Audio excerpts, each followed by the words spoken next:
Hello दोस्तों, स्वागत है आपके अपने YouTube चैनल मैथ एक्सपर्ट में। आज मैं आप लोगों के लिए 10वीं कक्षा के प्रमेय नंबर 6.3 को लेकर के आया हूं। इससे पहले मैंने प्रमेय 6.1 और प्रमेय 6.2 को बतला चुका हूं। यदि आपने उस वीडियो को नहीं देखा है तो डिस्क्रिप्शन में लिंक दिया हुआ है, जा कर के आप देख लें ताकि इस प्रमेय को समझने में और आसानी हो। तो चलिए पढ़ते हैं आज के प्रमेय को। तो लेते हैं प्रमेय को, और प्रमेय है कि यदि दो त्रिभुजों में संगत कोण बराबर हो, यानी दो त्रिभुज का यदि संगत कोण बराबर हो तो उनकी जो संगत भुजाएं होती है वो एक ही अनुपात में होती है, इसीलिए त्रिभुज समरूप होते हैं। यानी त्रिभुज के समरूप होने का शर्त क्या है कि त्रिभुजों के संगत कोण बराबर होने चाहिए और उनकी संगत भुजा भी एक ही अनुपात में अर्थात समानुपाती होना चाहिए। लेकिन हम दोनों में से किसी एक शर्त को प्रूव कर दे तो दूसरा शर्त अपने आप प्रूव हो जाता है।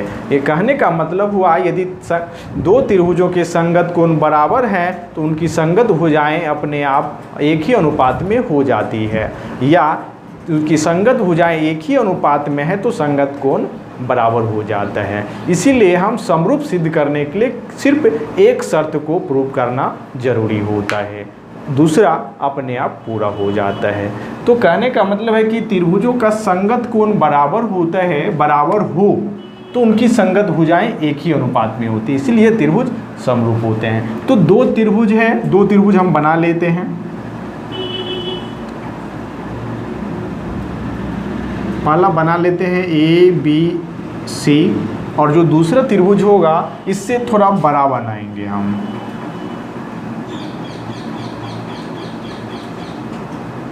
DEF, ये दो त्रिभुज हम बना लिए। तो उसमें बोला क्या है कि उनका संगत कोण बराबर हो।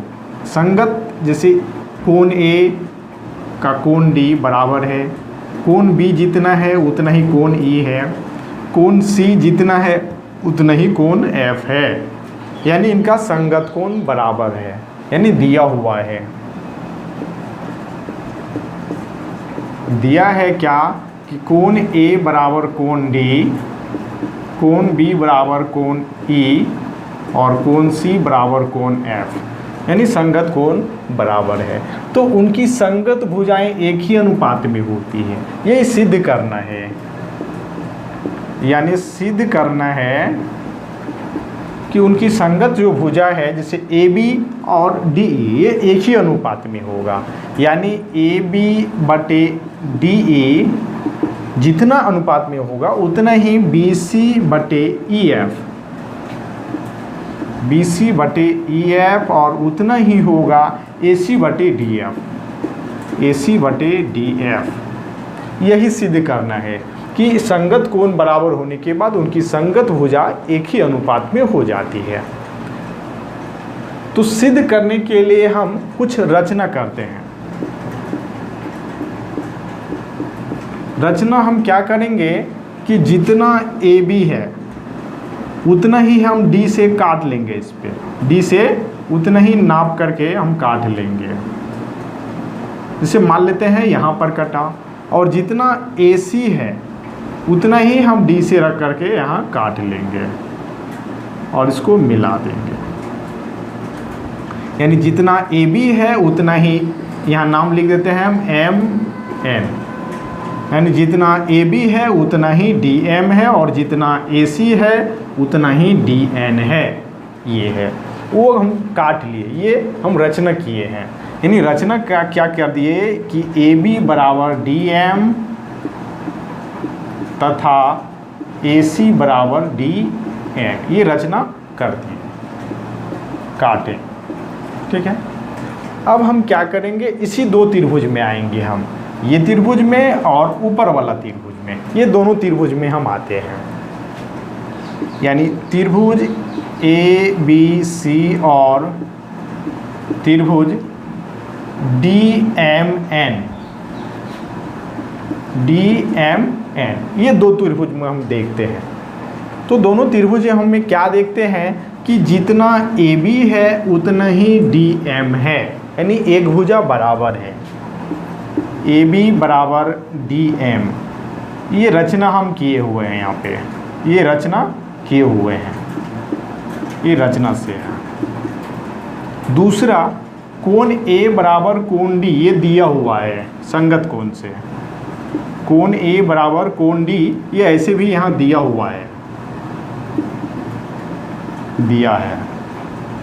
दूसरा, तीसरा देखते हैं कि ए सी जितना है उतना ही डी एन है, यानी ए सी बराबर डी एन, ये भी रचना से है।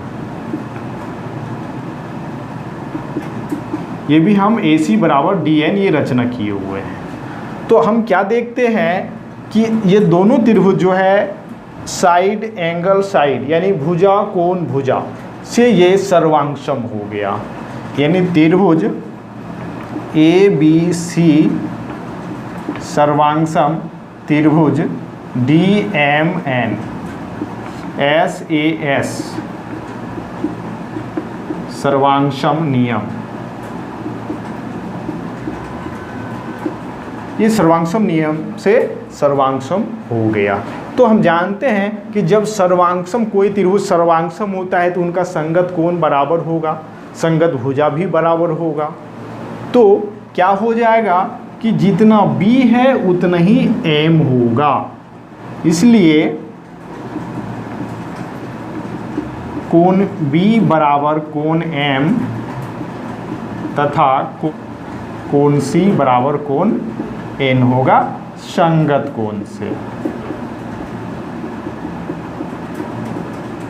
क्योंकि ये सर्वांगसम हो गया, और जब ये दोनों सर्वांगसम हो गया तो संगत कोण बराबर होगा।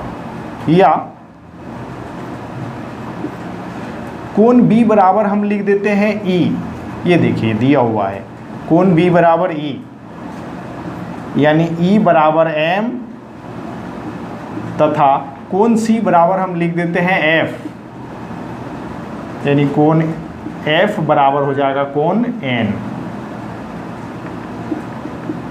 ये हो जाएगा। यानी जितना E उतना ही M, यानी जितना E है उतना ही M है, और जितना F है उतना ही N है। ये कोण बराबर है, ये दोनों कोण बराबर है। यानी जब E बराबर M और F बराबर N, यानी ये दोनों कोण और ये दोनों कोण बराबर है, संगत कोण है, तो ये दोनों समांतर हो जाएगा। इसलिए हम क्या लिखेंगे, एम एन समांतर ई एफ, ये दोनों समांतर हो जाएगा। जब एम एन समांतर ई एफ हो गया तो प्रमेय 6.1 कहता है कि किसी त्रिभुज की एक भुजा के समांतर खींची गई रेखा अन्य दो भुजाओं को एक ही अनुपात में विभाजित करता है। कहने का मतलब जब ये दोनों समांतर है तो जो ये अन्य दो भुजा को विभाजित करेगा वो एक ही अनुपात में होगा। तो कहने का मतलब समांतर है, इसलिए क्या हो जाएगा, यानी डी एम बटे एम ई बराबर डी एन बटे एन एफ, ये हो जाएगा। यानी जब ये समांतर हो गया तो ये जो अन्य दो भुजा है उनको एक ही अनुपात में विभाजित करेगा। प्रमेय 6.1। अब हम क्या करेंगे, इसको पलट देते हैं, इसको पलट देते हैं, नीचे का ऊपर और ऊपर का नीचे कर देते हैं। यानी एम ई बटे डी एम बराबर एन एफ बटे डी एन, पलट दिए इसको। पलटने के बाद हम क्या करेंगे, दोनों तरफ एक जोड़ेंगे, दोनों तरफ 1 जोड़ने पर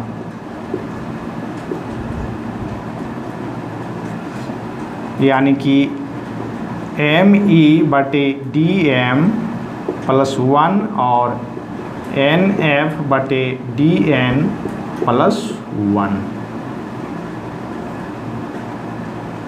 डी एम और यहाँ भाग देंगे 1 गुना एम ई और प्लस इससे भाग देंगे 1 डी एम गुना 1 डी एम।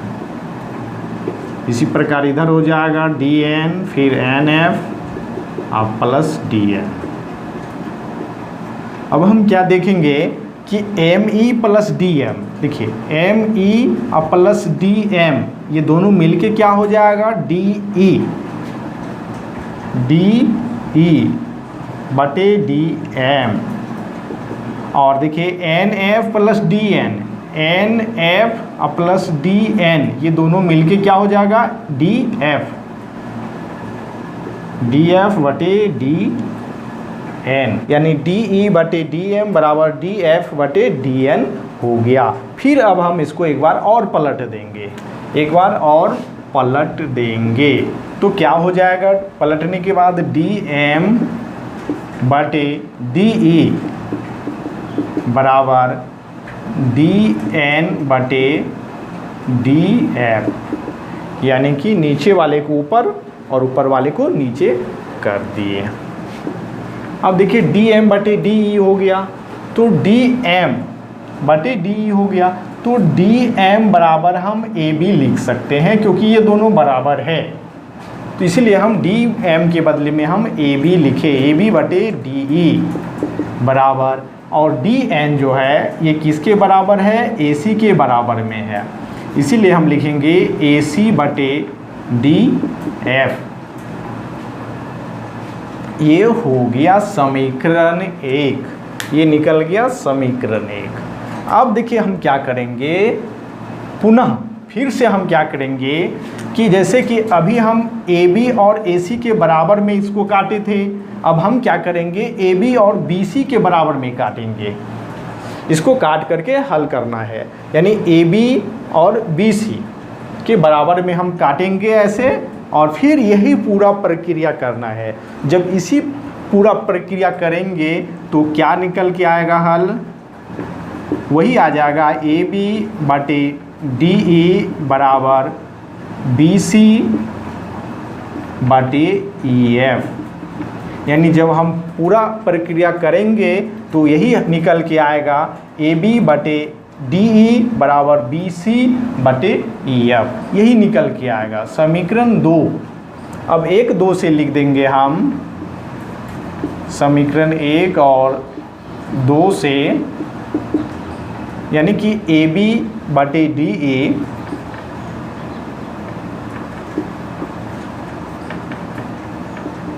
बराबर BC बटे EF